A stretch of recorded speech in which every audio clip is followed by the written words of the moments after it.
আজকের এই দুনিয়াটা কেমন বলুন তো, যেখানে সবার মনোযোগ আকর্ষণ করাই যেন প্রধান লক্ষ্য।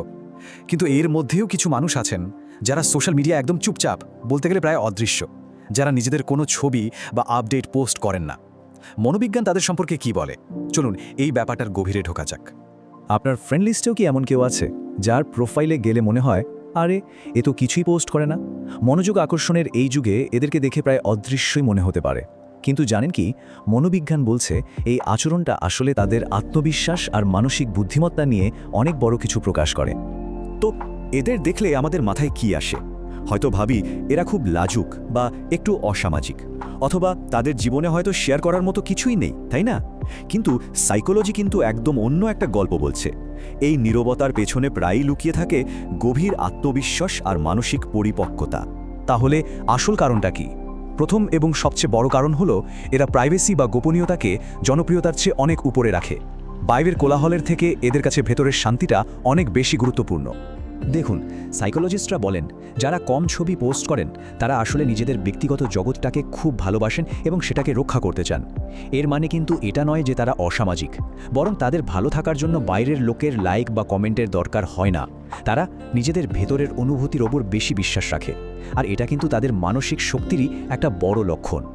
এর সাথে আরেকটা দারুণ ব্যাপার জড়িত, একে বলে সেলফ কনসেপ্ট ক্ল্যারিটি। কঠিন শোনাচ্ছে? একদমই না। এর সহজ মানে হলো এরা নিজেদের খুব ভালো করে চেনে। তাদের জীবনের লক্ষ্য কী, তাদের মূল্যবোধ কী, কোনটা তাদের জন্য সত্যি জরুরি, এই সব নিয়ে তাদের ধারণা একদম পরিষ্কার।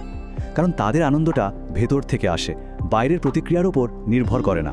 এ তো গেল একটা দিক। এবার আসি দ্বিতীয় পয়েন্টে, আর সেটা হলো এমন এক কনফিডেন্স যার জন্য কোনো ক্লিকের দরকার পড়ে না। একে বলা হয় সুরক্ষিত আত্মমর্যাদা। এই যে কম পোস্ট করার অভ্যাস, এটা কিন্তু প্রায় এক ধরনের সুরক্ষিত আত্মমর্যাদার লক্ষণ। মানে এমন একটা কনফিডেন্স যা টিকে থাকার জন্য বাইরের অ্যাটেনশনের কোনো দরকারই নেই।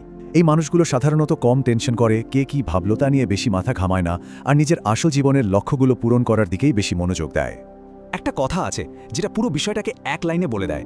তারা নিজেদের যোগ্যতা প্রমাণের জন্য সেলফি পোস্ট করেন না, কারণ তারা ইতিমধ্যেই নিজেদের সম্পূর্ণ মনে করেন। ব্যাপারটা হলো তাদের মূল্যবোধটা ভেতর থেকে আসে, বাইরের লোকের প্রশংসা থেকে না। এই যে এত কনফিডেন্স, এর আরেকটা বড় কারণ আছে। এরা সোশ্যাল মিডিয়া তৈরি করা একটা মায়া বা ইলিউশন থেকে নিজেদের বাঁচিয়ে চলে। কিভাবে? চলুন দেখি। সাইকোলজিতে একটা টার্ম আছে, সোশ্যাল কম্প্যারিজন থিওরি। আমরা কিন্তু সবাই এটা করি, তাই না? বন্ধুর দারুণ ভ্যাকেশনের ছবির সাথে নিজের বোরিং দিনটাকে তুলনা করি, আর সোশ্যাল মিডিয়ায় তুলনা করার খেলাটাকে আরও হাজার গুণ বাড়িয়ে দেয়, যা আমাদের মানসিক স্বাস্থ্যের জন্য মোটেও ভালো না। তো যারা অনলাইনে চুপচাপ থাকেন তারা কিন্তু খুব সচেতনভাবে এই ফাঁদটা এড়িয়ে চলেন। তারা বোঝেন যে অনলাইন প্রোফাইলগুলো আসলে জীবনের হাইলাইট রিল, পুরো সত্যিটা নয়। তাই তারা ইচ্ছে করেই অন্যের সাথে নিজের জীবনকে মাপা বন্ধ করে দেন, আর অনলাইনে নিজেকে দেখানোর চাপের চেয়ে নিজের মনের শান্তিকেই বেশি গুরুত্ব দেন। এই সব কিছু শোনার পর একটা প্রশ্ন কিন্তু মাথায় আসে, তাই না? এই ডিজিটাল যুগে আত্মবিশ্বাসের আসল মানেটা কি?